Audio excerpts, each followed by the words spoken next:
ഉലുഹിയ്യത്ത് അറുക്കുന്നത് എന്തുകൊണ്ട്? ഉലുഹിയ്യത്ത് എന്തുകൊണ്ടാണ് അറുക്കേണ്ടത്? ഉലുഹിയ്യത്ത് അറുക്കേണ്ടത് ആടുമാട് ഒട്ടകങ്ങളിൽ നമ്മളെല്ലാവരും നേരത്തെ കേട്ടിട്ടുണ്ട്. 5 വയസ്സ് കഴിഞ്ഞ് 6-ാം വയസ്സിലേക്ക് പ്രവേശിച്ച ഒട്ടകമോ, 2 വയസ്സ് പൂർണ്ണമായി 3-ാം വയസ്സിലേക്ക് പ്രവേശിച്ചിട്ടുള്ള ഗോവർഗത്തിൽപ്പെട്ട വല്ല മൃഗമോ. ഗോവർഗം എന്ന് പറഞ്ഞാൽ പശുപെട്ട്, മൂരിപെട്ട്, കാളപെട്ട്, പോത്തുപെട്ട്, എരുമപെട്ട് എല്ലാം പെട്ടു. ഗോവർഗം മുഴുവനും പെട്ടു. അതിൽപ്പെട്ട മാടുവർഗത്തിൽപ്പെട്ട 2 വയസ്സ് പൂർണ്ണമായ 3-ാം വയസ്സിലേക്ക് പ്രവേശിച്ചിട്ടുള്ള മൃഗം. അതുപോലെ തന്നെ കോലാട് ആണെങ്കിൽ 2 വയസ്സ് പൂർത്തിയായി 3-ാം വയസ്സിലേക്ക് പ്രവേശിച്ചിരിക്കണം. നെയ്യാട് എന്ന് പറയുന്ന ആടാണെങ്കിലോ 1 വയസ്സ് പൂർത്തിയായി 2-ാം വയസ്സിലേക്ക് പ്രവേശിച്ചാൽ മതി. നമ്മുടെ നാട്ടിൻ പുറങ്ങളിൽ ഒട്ടകത്തെക്കുറിച്ച് പറയേണ്ടതില്ലല്ലോ. ഒട്ടകത്തിന്റെ നാടല്ല നമ്മുടെ നാട് എന്നതുകൊണ്ട് നമുക്ക് പറയാനുള്ളത് ആടിനെക്കുറിച്ചും മാടിനെക്കുറിച്ചും മാത്രമാണ്. ആടും മാടും നമ്മുടെ നാട്ടിൽ പറഞ്ഞ നെയ്യാടും അത്യപൂർവമായതുകൊണ്ട് നെയ്യാടിനെക്കുറിച്ചും പറയാനില്ല. അതുകൊണ്ട് നമ്മുടെ ഉലുഹിയ്യത്ത് മൃഗം 2 വയസ്സ് പൂർത്തീകരിച്ചിരിക്കണം, 3-ാമത്തെ വയസ്സിലേക്ക് പ്രവേശിച്ചിരിക്കണം. നോട്ടം അറിയുന്നവരെ കൊണ്ട് നോക്കി വേണം സാധനം വാങ്ങിക്കാൻ. സാധാരണ മൃഗ ബ്രോക്കർമാർ ഏത് സാധനവും ചിലവഴിക്കാൻ സമർത്ഥരായിരിക്കും. അവർ ഇല്ലാത്ത വയസ്സിൽ വെള്ളം കൂട്ടി പറയും. വിശ്വസ്തരായ ആളുകളെ, നാൽക്കാലികളുടെ നോട്ടമറിയുന്ന ആളുകളെ കൂട്ടത്തിൽ കൂട്ടി വേണം ചന്തയിൽ പോയി സാധനം വാങ്ങിക്കാൻ, ഇല്ലെങ്കിൽ അബദ്ധം കൊടുങ്ങുന്നതാണ്. അപ്പൊ അതുകൊണ്ട് ഈ രീതിയിലാണ് ഉലുഹിയ്യത്ത്. ഉലുഹിയ്യത്ത് എന്ന് പറയുന്ന മൃഗം നമ്മൾ മനസ്സിലാക്കി. അതിന്റെ ഉപാധികൾ എന്തൊക്കെയാണ്? ഉപാധികൾ സലാമത്തുഹാ മിൻ ഐബിൻ യൻഖുസുൽ ലഹം, മാംസത്തിന് ന്യൂനത വരുത്തുന്ന എല്ലാ ഐബിൽ നിന്നും രക്ഷപ്പെട്ടിരിക്കണം. മെലിഞ്ഞൊട്ടിയത് പറ്റില്ല. അതുപോലെ തന്നെ മജ്നൂനത്ത് എന്ന് പറയും ചില മൃഗങ്ങളുണ്ട്, വട്ടം കറങ്ങിയതിനെ അടക്കം തിന്നൂല, അങ്ങനെയുള്ള മൃഗം പറ്റുകയില്ല. അതുപോലെ തന്നെ ചെവി മുറിഞ്ഞത്, കാല് മുറിഞ്ഞത്, അതുപോലെ മൂക്ക് മുറിഞ്ഞത്, ഇതൊന്നും പറ്റുകയില്ല. മുടന്തുള്ള മൃഗം പറ്റുകയില്ല. കണ്ണിന് വെള്ളെഴുത്തുള്ളത്, കണ്ണിന് കാഴ്ച കുറഞ്ഞ മൃഗം പറ്റുകയില്ല. അതുപോലെ രോഗമുള്ളത് പറ്റുകയില്ല. ഇതൊക്കെ പ്രത്യക്ഷമായ രീതിയിൽ, പ്രകടമായ രീതിയിൽ മാംസത്തിന് കുറവോ ന്യൂനതയോ വരുത്തുന്ന അളവിലുണ്ടെങ്കിൽ പറ്റുകയില്ല. അതേസമയം ചൊറിയോ വ്രണമോ ആണെങ്കിലോ അല്പം മതി. വല്ല വ്രണവുമുള്ള ചൊറിയുള്ള മൃഗമാണെങ്കിൽ അല്പമെങ്കിലും ഉണ്ടെങ്കിൽ അത് ഉലുഹിയ്യത്തിന് പറ്റുകയില്ല. പിന്നെ കൊമ്പ് വേണോ വേണ്ടേ? അത് ഇൻഷാ അല്ലാഹ് പറയും. കൊമ്പ് ഉണ്ടാകുന്നത് വളരെ നല്ല കൊമ്പുള്ള മൃഗത്തെ അറുക്കുന്നതാണ് ഏറ്റവും ശ്രേഷ്ഠം. കൊമ്പ് തീരെ ഇല്ലെങ്കിലോ, കൊമ്പ് കഷ്ണം പൊട്ടിപ്പോയാലോ കുഴപ്പമില്ല. ഉലുഹിയ്യത്തിൽ പ്രധാനം മാംസമാണല്ലോ. മാംസത്തിന്റെ ആധിക്യത്തിലോ കുറവിലോ കൊമ്പിന് വലിയ സ്വാധീനമൊന്നുമില്ല. പക്ഷെ അത് അതിന്റെ സൗന്ദര്യത്തിന് ഹാനി വരുത്തുന്നു എന്നതുകൊണ്ട് ഉലുഹിയ്യത്തിന്റെ കൂലി കുറയുമെന്ന് മാത്രമേ ഉള്ളൂ. ഉലുഹിയ്യത്ത് സാധുവാകുന്നതാണ്. ഏറ്റവും ശ്രേഷ്ഠമായ ഉലുഹിയ്യത്ത് ഏതാണ്? ഏറ്റവും ശ്രേഷ്ഠമായത് എന്ന് പറഞ്ഞപ്പോൾ നമ്മൾ ഒന്നാമതായി ഏറ്റവും ശ്രേഷ്ഠം ഒട്ടകം തന്നെ, രണ്ടാമത്തേത് പശു തന്നെ, ഗോവർഗത്തിൽപ്പെട്ടത് തന്നെ. പശു, എരുമ, കാള, പോത്ത് എല്ലാം പെട്ടു. അതാണ് 2-ാം സ്ഥാനം. ഗോക്കളെ കിട്ടാതെ വന്നാൽ അവിടെ നെയ്യാടിനെ ഇറക്കുന്നു. നെയ്യാടും കിട്ടാതെ വന്നാൽ കോലാടിനെ ഇറക്കുന്നു. അത് അവരുടെ ബലികർമ്മം. ഏതെങ്കിലും ഒരു മൃഗത്തോട് വിവേചനമില്ല. എല്ലാ മൃഗങ്ങളും അല്ലാഹുവിന്റേതും. എല്ലാ മൃഗം അല്ലാഹുവിന്റെ സൃഷ്ടി. ഏതെങ്കിലും മൃഗത്തിന് മാത്രം ദിവ്യത്വം കൽപ്പിക്കുന്ന സ്വഭാവം മുസ്ലിമുകൾക്കില്ലാത്തതുകൊണ്ട് അവർക്ക് എല്ലാം തുല്യമാണ്. അല്ലാഹു തആല മൃഗങ്ങളെ സൃഷ്ടിച്ച അല്ലാഹു നമുക്ക് ബലികർമ്മം നടത്താൻ വേണ്ടി അനുവദിച്ചു തന്നത് ഫസ്റ്റ് ഒട്ടകം, 2-ാമത്തെ സ്ഥാനമുള്ളത് പശുവിനാണ്, 3-ാമത്തേത് നെയ്യാടിനാണ്, 4-ാമത്തേത് കോലാടിന്. 7 ആട് ഇറക്കാൻ ഒരാൾക്ക് കഴിയുമോ? അതാണ് ഒരൊട്ടകത്തേക്കാൾ ഏറ്റവും ഉത്കൃഷ്ടമായിട്ടുള്ളത്. 7 ആട് ഇറക്കുക, ഇതാണ് അതിന്റെ മാക്സിമം. ഒരു ഉലുഹിയ്യത്തിന്റെ പൂർണ്ണ രൂപം 7 ആടിനെ ഇറക്കുകയാണ്.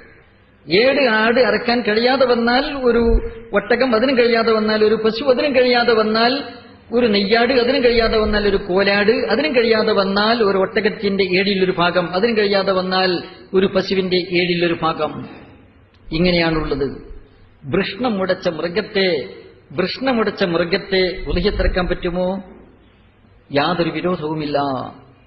ഗർഭിണിയെ ഉലുഹിയ്യത്തിറക്കാൻ പറ്റുമോ? അത് പറ്റുകയില്ല. ഗർഭിണിയെ ഉലുഹിയ്യത്തിറക്കാൻ പറ്റുകയില്ല. വൽമുയത്തമദ് അതും ഇജിദായി തളിഹത്തി ബിൽ ഹാമിൽ. വൃഷ്ണമുടച്ചാൽ അവിടെ മാംസത്തിന് ആധിക്യം കൂടുകയാണ് ചെയ്യുന്നത്. നേരെ മറിച്ച് ഗർഭിണിയോ മാംസം കുറയുന്നതിനും മെലിച്ചിലിനും മാംസം ദുഷിക്കുന്നതിനും ഗർഭം കാരണമായി തീരുന്നു എന്നതുകൊണ്ട് ഗർഭിണിയെ ഉലുഹിയത്തറത്താൻ പറ്റുകയില്ല. ഉലുഹിയത്തറക്കേണ്ട മൃഗത്തിന്റെ യോഗ്യതകൾ പറഞ്ഞു. അയവും കുറവുണ്ടാകാം, മെലിഞ്ഞൊട്ടിയതോ ചൊറിയുള്ളതോ വ്രണമുള്ളതോ രോഗമുള്ളതോ അന്ധതയുള്ളതോ ഒന്നും പറ്റുകയില്ലെന്നാണ് പറഞ്ഞത്. എന്നാൽ വല്ല ന്യൂനതയുമുള്ള ഒരു മൃഗത്തെ ഉലുഹിയത്തറക്കാൻ ഒരാൾ നേർച്ചയാക്കിയാലോ, അല്ലെങ്കിൽ മൈനറായ ഒരു മൃഗം ഉലുഹിയത്തിന്റെ പ്രായം എത്തിയിട്ടില്ലാത്ത 1 വയസ്സ് മാത്രം പ്രായമായ ആടിനെയോ 1 വയസ്സ് മാത്രം പ്രായമായ പശുവിനെയോ ഉലുഹിയത്തറക്കാൻ നേർച്ചയാക്കിയാലോ. ഉലുഹിയത്ത് അങ്ങനെയുണ്ടല്ലോ, ഉലുഹിയത്ത് 2 വിധമുണ്ട്. ഉലുഹിയത്ത് നിർബന്ധമുണ്ട്. അതുപോലെ തന്നെ ഉലുഹിയത്ത് ഐച്ഛികമുണ്ട്, സുന്നത്തുണ്ട്, ഫർളുണ്ട്. ഉലുഹിയത്ത് സുന്നത്ത് മുഅക്കദ എന്നതാണ് നിയമമെങ്കിലും നിർബന്ധമാക്കിയാൽ നിർബന്ധമാകും. എപ്പോഴാണ് നിർബന്ധമാകുന്നത്? അത് പ്രത്യക്ഷമായോ പരോക്ഷമായോ നേർച്ചയാക്കുമ്പോഴാണ്. നേർച്ച 2 വിധത്തിലുണ്ട്. ഒന്ന് പ്രത്യക്ഷമായ നേർച്ചയുണ്ട്, ഒന്ന് പരോക്ഷമായ നേർച്ചയുണ്ട്. പ്രത്യക്ഷമായോ പരോക്ഷമായോ നേർച്ചയാക്കിയാൽ നിർബന്ധമായിപ്പോയി. പിന്നീട് അതിൽ അവന് യാതൊരു അവകാശവുമില്ല. ഖറജ അൻ മിൽക്കി, അവന്റെ ഉടമാവകാശത്തിൽ നിന്ന് പുറത്തുപോയി. ആ ഉലുഹിയത്ത് അറുത്താൽ അതിൽ നിന്ന് ഒരു തുണ്ടുപോലും അവനോ അവന്റെ ആശ്രിതർക്കോ തിന്നാൻ പറ്റുകയില്ല.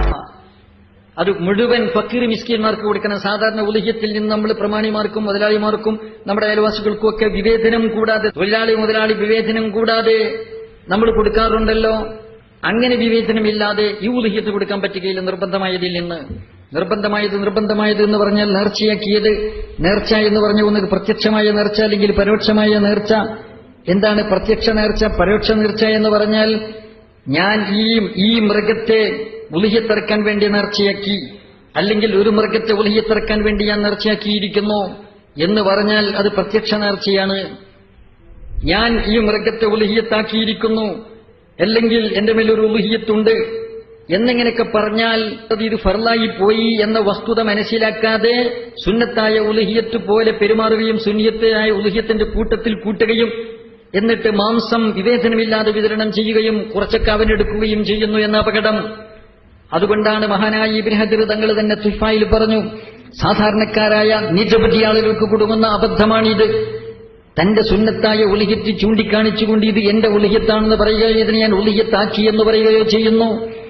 ഇത് ജഅല് കൊണ്ട് നേർച്ചയായി പോയി, വാജിബായി പോയി, പരോക്ഷ നേർച്ചയാണ്. അങ്ങനെ പ്രത്യക്ഷമായ നേർച്ചയോ അല്ലെങ്കിൽ പരോക്ഷമായ നേർച്ചയോ വന്നാൽ വാജിബായി പോയി.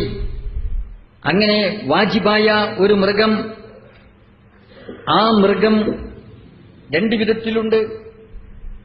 പിന്നീട് നിർണയിക്കുന്നതുണ്ട്, നേരത്തെ നിർണയിക്കുന്നതുണ്ട്. നേർച്ചയാക്കിയ മൃഗം, വാജിബായ മൃഗം അറക്കൽ നിർബന്ധമായി, അറുത്ത് മുഴുവൻ ഫക്കീർ മിസ്കിന്മാർക്ക് കൊടുക്കൽ നിർബന്ധമായ ഉലുഹിയത്ത് മൃഗം, അത് നിർണിതമാകുന്നത് ഇബ്തിദാഅനുണ്ട്. പിന്നെ അതുപോലെ തന്നെ തഖ്സീസുൻ അമ്മാ ഫീ ദിമ്മത്തി എന്നത് രണ്ടാമത്തെ. അതായത് പ്രഥമ നിർണിതവും ദ്വിതീയ നിർണിതവും, ഇങ്ങനെ 2 എണ്ണമുണ്ട്. പ്രഥമ നിർണിതം എന്ന് പറഞ്ഞാൽ എന്താണ്? ഈ മൃഗത്തെ ഞാൻ ഉലുഹിയത്താക്കി, ഈ മൃഗത്തെ ഞാൻ ഉലുഹിയത്തറക്കുവാൻ നേർച്ചയാക്കി, അല്ലെങ്കിൽ ഈ ആടിനെ, അല്ലെങ്കിൽ ഈ ഒട്ടകത്തെ, അല്ലെങ്കിൽ ഈ പശുവിനെ ഉലുഹിയത്തറക്കാൻ ഞാൻ നേർച്ചയാക്കി എന്ന് പറഞ്ഞാൽ അത് പ്രഥമ നിർണീതമാണ്. ആദ്യം തന്നെ ഏത് മൃഗം വാജിബായ മൃഗം, നേർച്ചയാക്കിയ മൃഗം എന്ന് നിർണയിച്ചു കഴിഞ്ഞു.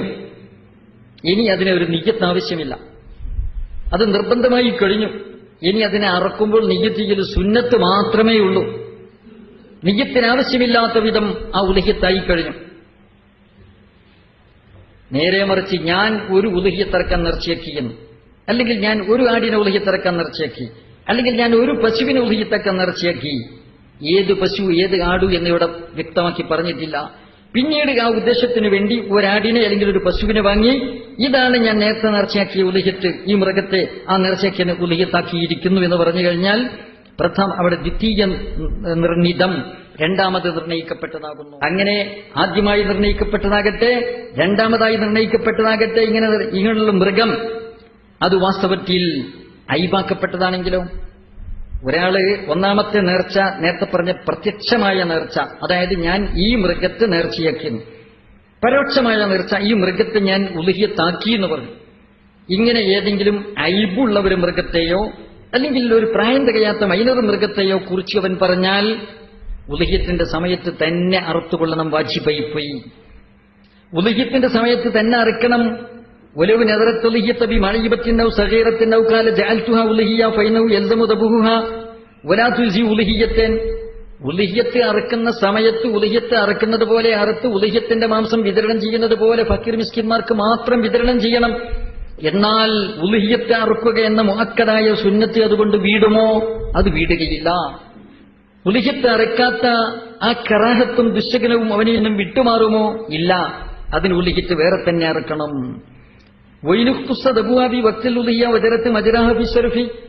ഈ മൃഗത്തെ ഉലുഹിയത്തിന്റെ സമയത്ത് തന്നെ അറുക്കേണ്ടി വരികയും ഉലുഹിയത്തിന്റെ അവകാശികൾക്ക് തന്നെ വിതരണം ചെയ്യേണ്ടി വരികയും ചെയ്യുന്നുവെങ്കിലും ഇത് ഉലുഹിയത്തിന്റെ സ്ഥാനം പരിഹരിക്കുന്നില്ല. രണ്ടാമത് ഉലുഹിയത്ത് വേറെ അറുക്കേണ്ടി വരുന്നതാണ്. അപ്പോൾ ഒരു ഉലുഹിയത്തിന് വേണ്ടി ഒരു മൃഗത്തെ നമ്മൾ നിർണയിക്കുമ്പോൾ നേരത്തെ തന്നെ അത് യോഗ്യമാണോ അയോഗ്യമാണോ എന്ന് ചിന്തിച്ചിരിക്കണം. ആണിനെയോ പെണ്ണിനെയോ ഉലുഹിയത്തിറക്കേണ്ടത് രണ്ടും ഇറക്കാം. ആണാണ് ഏറ്റവും